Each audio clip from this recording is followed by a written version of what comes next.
but you can call me Mickey. I'm from Taiwan and have been working in the entertainment industry since I was 16. I worked on some TV shows, hosting, and seeing as my major is in journalism, it made sense to become a weather presenter on the news. To cut a long story short, I wanted to learn English, so I went to Australia by myself. Soon after, I found myself working in the hospitality.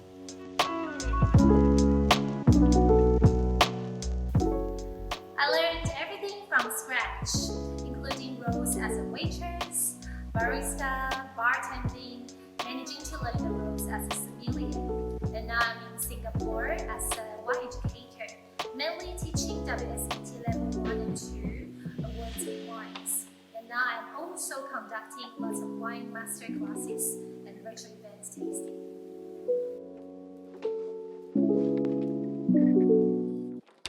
I wanted to become a sommelier, and this qualification definitely helped me a lot. Because in Melbourne, Australia, you don't need to hold anything to be able to be a sommelier. The most important thing is, yes, you do need to have a good skill, but you need to be a good storyteller. But for me, personally, I don't know anyone. So the only way for me is to show the employer how passionate I am towards to wine. So holding this certification basically is like an entry ticket for me to get into wine industry. Employer will see how much effort and skill it takes to get the certification.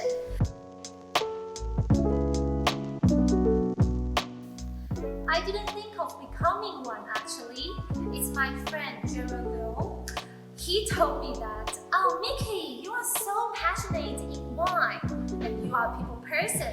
Why don't you try to become a wine educator?" I was like, okay. So he passed me the contact. This person become my current boss now, PK. I'm very, very thankful to him because he is literally my mentor. He taught me a lot. He gave me the idea that learning wine can be such an interesting thing. I don't have massive knowledge in wine, but I love to share what I know. And I guess I understand the pain of not knowing where to start when you're trying to figure out the world of wine. Because I grew up in Taiwan, we actually didn't have much wine knowledge. Okay, it's getting there. But at least I understand the pain and I want to help. It motivates me a lot. I just want to tell them actually, you don't need to drink expensive wine to prove that you know something.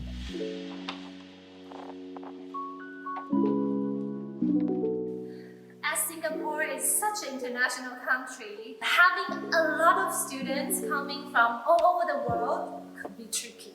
Because we have different backgrounds, and sometimes, let's say, some Italians or some French, they might ask me some tricky questions. They will ask me some particular wine region I have never heard of. During the class, I was like, okay, I'll get back to you in a minute. But thankfully, most of the time I can answer their question and I gain their trust. And in the end, you know what? I have a lot of students become my true friends now. They even invite me to their place to have a glass of drink. It's a job full of challenges, but super fun, I guess my style is trying to use the most simplistic way to explain those annoying, difficult wine concepts. Because at the end of the day, wine is something we want to use in our daily life to gain more romance, right? And you know what? I guess I'm just addicted to the feeling that every time after the class, my students will come to me and say, "Mickey, I finally get it, those annoying wine concepts." It just gives me goosebumps.